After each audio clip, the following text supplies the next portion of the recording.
Have you checked the children? Your little mad sometimes. Hi, I'm Chucky. Wanna play? Sometimes that is better. You're gonna need a bigger boat. Hey everyone, welcome back to the horror show. I'm Cecil, Laird. Robert Duell. And Jaime and Fuego here. And we are continuing our HELLRAISER coverage, you guys, with the Scarlet Gospels. Wow. That's right. We previously reviewed both the Hellbound Heart and HELLRAISER the Toll in a single episode. Those are... The Hellbound Heart was the first HELLRAISER, or the first book HELLRAISER was based on. Scarlet Gospels then came next, which was written in 2015, Fuego said, which I thought it was way earlier than that. No, he started working on it in 2009. It was apparently between 1,000 and 2,000 pages at one point. Dude, I would have read that. Heavily edited it down to a I would have read that. 2015 release. So. And then they did the Toll. The Toll came after, but it technically chronologically goes in between Hellbound Heart and Scarlet Gospels. Yeah. And now we've read Scarlet Gospels, and we're here to do a review. There will possibly be some spoilery details. Again, it's a 2015 book. Frankly, the most positive things about this book are some of the spoilers, so we might have to touch on it later on, you guys. But I'm going to say that I was not sure what to expect going into this book. I hadn't read, when I first heard about this, I hadn't read any Clive Barker. I finally got around to the Hellbound Heart for our review for it, and I had started it for my reading on the horror show, but this one, I just didn't know what to expect, and I gotta be honest, I absolutely loved it. As a fan, more so of the HELLRAISER side of the franchise, because this book combines HELLRAISER and Lord of Illusions, if you guys are just movie fans of the Clive Barker variety. So the character that was played by Scott Bakula in Lord of Illusions, Harry D'Amour, is the main character of the Scarlet Gospels, but he crosses paths with Pinhead, who is obviously the main character of the HELLRAISER series. And this was just, to me, a fantastic, fun book that I'm so glad I finally got around to reading. And yet, while I would absolutely love a big screen adaptation, I can see why they haven't done it yet, because it would be expensive. Yeah, they've been trying to, though. It would have to be at least a 3-hour movie. I don't even know that it would need to be that long. I just for certain things, for fleshing out and everything. Considering like wise, 60% of it takes place in hell, I think that is the more restrictive part of it. Because to build the world the way the HELLRAISER universe wants to, I think that would take a lot of money to do correctly. Anyway, I loved it. Yeah, it is a book that's like 360, something like that. So nowhere near as 14 hours being read to you, just so you know. So, yeah, I loved it. So, Robert, you were the one that read it before either of us. Yep. So, what are your thoughts on this? On the second go-around, I love it just as much. Oh, you went through it again? Oh, yeah. Nice. Oh, yeah, I did another one and everything just specifically for this. Nice. Awesome. Yeah. I wasn't sure if you were going to. Audiobook. Yep, and everything, yep. Yeah, I did a little of both. Yeah, I originally amazing. I originally found this 2 years ago, something like that, and everything. And yeah, like, because I was going through a bunch of Barker stuff and whatnot. I was going through the Books of Blood and everything, going, Rawhead Rex, all that good shit, and then came up on this. And I've always been a fan of the character of Harry D'Amour, mainly known from Lord of Illusions or the story from Book 6, The Last Illusion. Yep. And then basically, yeah, like he was saying earlier, is played by Scott Bakula and everything and that. And so basically, and for always, he's always going to be my Harry D'Amour. I don't care. I love Scott Bakula. We did a little discussion on casting a new person. Yeah. Fuego, I'd love to get your opinion, but what I came up with, which he kind of agreed with, was I think David Harbour. For an older, more rough, kind of been through the cycles kind of thing. I mean? It's just so funny because I don't like the character almost seems kind of Constantine to me. I felt the same. I said the same thing. We were talking about literally that too. The other one I was like, also the TV Constantine, but he's a little too scrawny. Yeah. So if there was like a happy medium between the two, I think that would be the best fit. What are your thoughts? I always say Michael Shannon or Sam Rockwell. I always Michael Shannon would be Shannon with the tortured aspect. I don't know. Too heavy-handed. Nah. I would see those. I don't think he could pull off as tortured as much as the torturer. But anyway, it's a separate discussion. If Iceman. If we had Bill Paxton still alive, maybe I'd shout out for I think Bill Paxton actually would have been pretty damn rest, good Harry rest D'Amour. peacefully, That's actually, honestly. you know what? Yeah. Considering where the book goes, I would Yeah. fully support that. Yeah. Fully support it. Anyway, Yeah. your thoughts, Fuego, on Scarlet Gospels? Yeah. Having read some earlier Barker, and this is the most recent. I mean, he hasn't put out a book since this in 2015. He hasn't put out pretty much any writing. He's been kind of just painting, Surprising, 'cause painting that's and doing his thing. really good. This is a lot more easily digestible than a lot of earlier like Barker writing, and yet it's still so eloquent and sophisticated. And his descriptions of hell, once we get there, and the hierarchies and the architecture and just the sophistication of the society down there and everything, and just very descriptively going into that must have been so much of the omission is like, you know, when there was, you know, angels having sex with humans and how they went down to hell, and then the original fallen angels and how they had a sect, and then the Cenobites had a different sect. And it's fascinating, and for a fan of either set of Barker's classic characters, D'Amour probably being the only close to Pinhead as far as icon status goes, I loved this book too. This was terrific, and it wasn't too long. I wish it was longer, so I'm with you guys. I'm in agreement with you on there. If there was a definitely- 1,000-page version, I would have experienced it and would not have had a problem with it. No. Yeah, so that's the wonderful thing about this. I mean, the fact that all three of us really dug it, and again, I had no expectations going in outside of the, you know, what some might call gimmicky aspect of his two characters meeting, Harry D'Amour crossover and Pinhead. But this book not only did that, but it took it and presented it on such a grand scale where there is literally Paradise Lost level of consequences to this book. Yeah. Like, it is amazing. Like, the fact I messaged the group and I was like, I'm about an hour and a half away from the end of this book and I can't wait for Fuego to read it, and all I'm going to say is there is Pinhead and Lucifer in the same scene, and like that round one. Boy. Yeah. So basically, yeah, Pinhead's trying to overthrow hell and become the new Lucifer in this book, and it is wow, really? Like, if you ever wanted to see Pinhead versus Lucifer, then this book is for you. And I had no idea that's what we were gonna get. And that's the thing I have to say, as much as I really enjoyed the comic books that we read, this was on so a much different better. level So of much better. epicness, man. But the one It was thing So much less convoluted. Yes, Oh. truly. But the one thing I will definitely say I liked with the backstory that they were still using for Pinhead in this is they did take some from the graphic novels that we did read and everything. A little like bit, that. yeah. Basically, with him regaining his like humanity at one point, re-becoming the Hell Priest, and gaining all of these other forbidden magics, basically.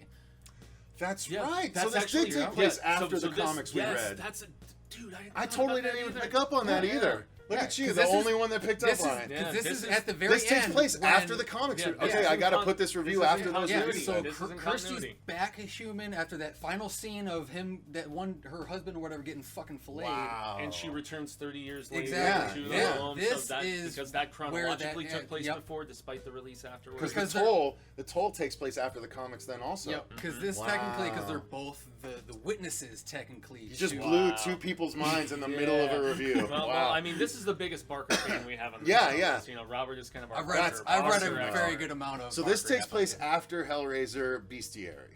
Yes, So wow. because this is technically Barker's final Pinhead Hellraiser story. Technically, This was his final. we got to kind of cross goodbye. out Hellraiser 4 Bloodline because that ending in space doesn't happen. Yeah, and That doesn't I'm happen, okay but that's with okay. that. I'm Although I not. really like This that is a movie. much more fitting end to that particular story, which I guess is a bit spoilery, but kind of it is and it isn't. A little anticlimactic because of the fact that we have three different primary characters who we get resolutions with in the epilogue. But Yeah, I'm not gonna say that it's not what I might have alluded. Just trust me, you want to read it to see where it actually goes. yes, you must read this. If you were a fan of either character, but especially the Hellraiser universe, man, do yourself the service of checking this out. Yeah, You don't own it. and let's touch briefly because obviously we all liked the prose, the book itself. There's not much by way of artwork to talk about, but there was the audiobook, the reading of it.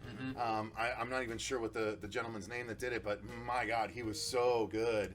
And even though Pinhead at first didn't sound like, I wish he sounded more like the Pinhead we got in the movie, by the end, I was fully on board for this rendition of Pinhead. Like, see, because I was more just so the kind of I was more so sly on the version, as opposed to the deep, dark, deep version. yeah. I was Well, just like happy you didn't Hellbound sound Heart like- and everything. Originally, like he was supposed to be a genderless and everything demon, basically.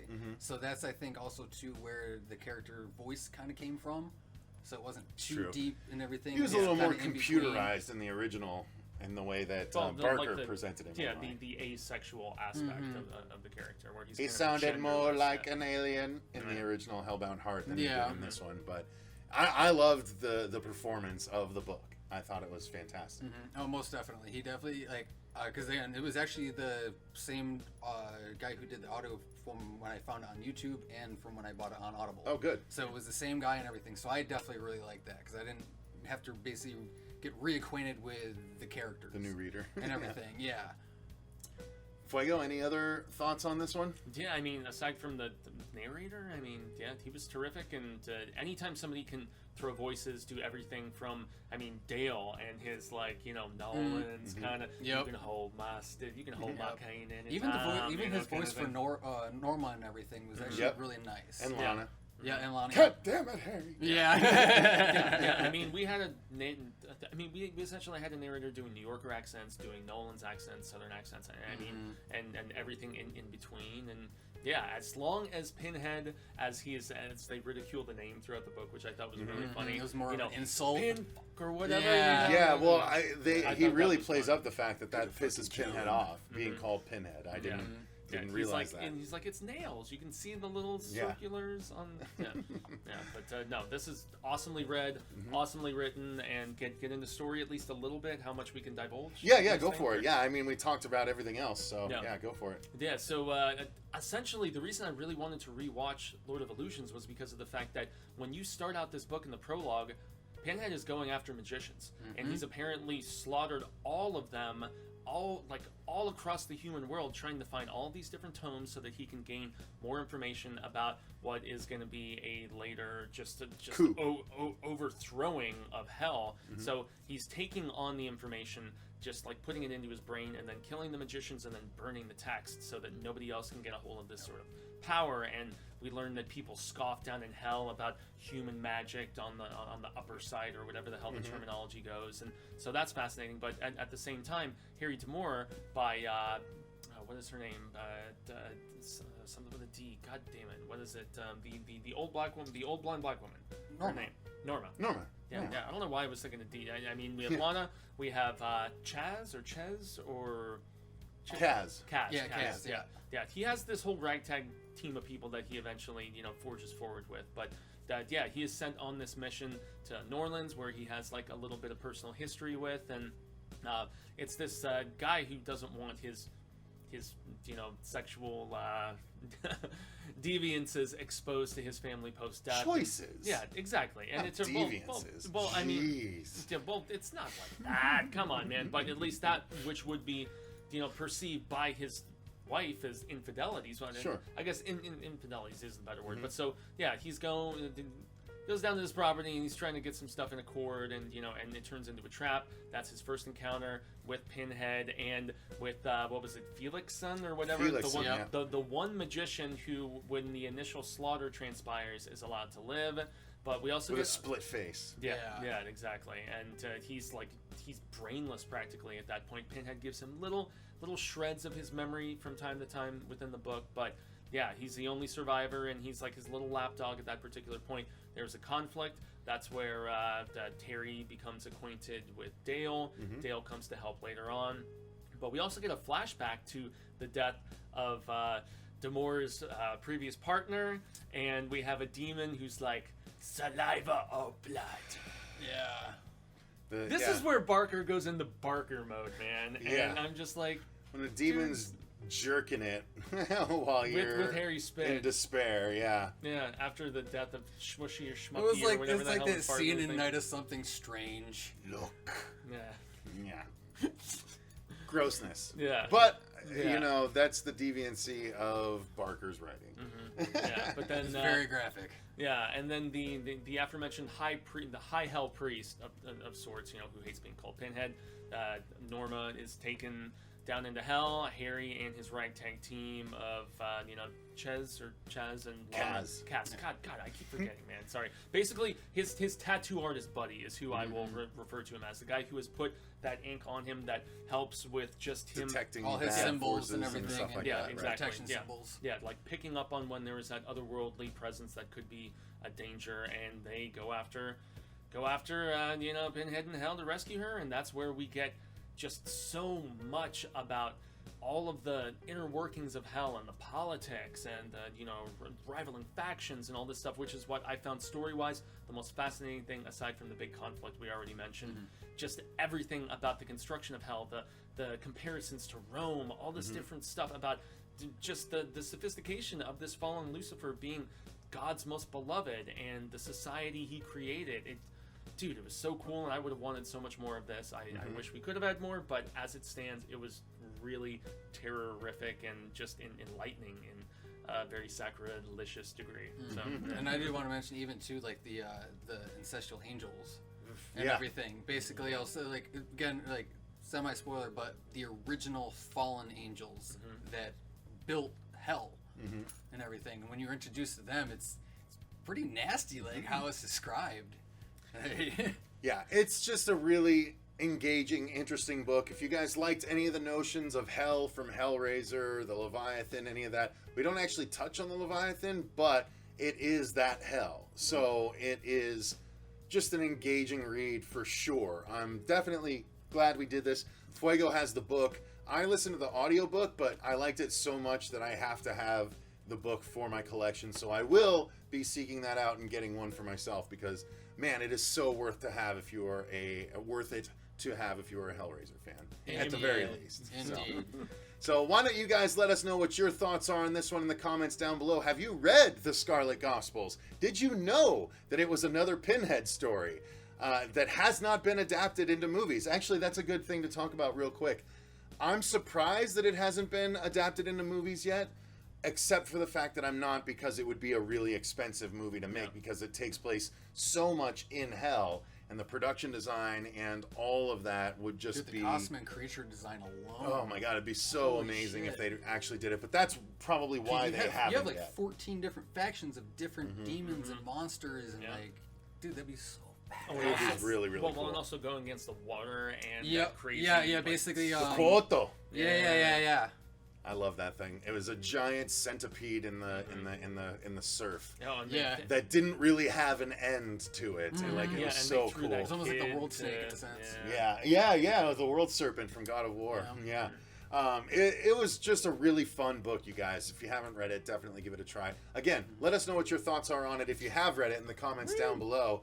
Continuing our Hellraiser coverage, you guys, we're doing all the movies, all the books, and as many of the comics as we could get our hands on. So we're covering it all here. But this, so far, I think I'm excited to do our Hellraiser tier list ranking because I'd have a hard time not putting this at an S. I loved this I'm book. with you there, man. Really. 100%. It was phenomenal. So thank you guys very much for watching. If you enjoyed the video, click the like button and subscribe. While you're doing so, click that notification bell to make sure you don't miss our other Hellraiser coverage going forward. Until next time, though, I've been Cecil Laird. I'm Robert Duell. And gracias, Jaime and Fuego. And remember, stay scared.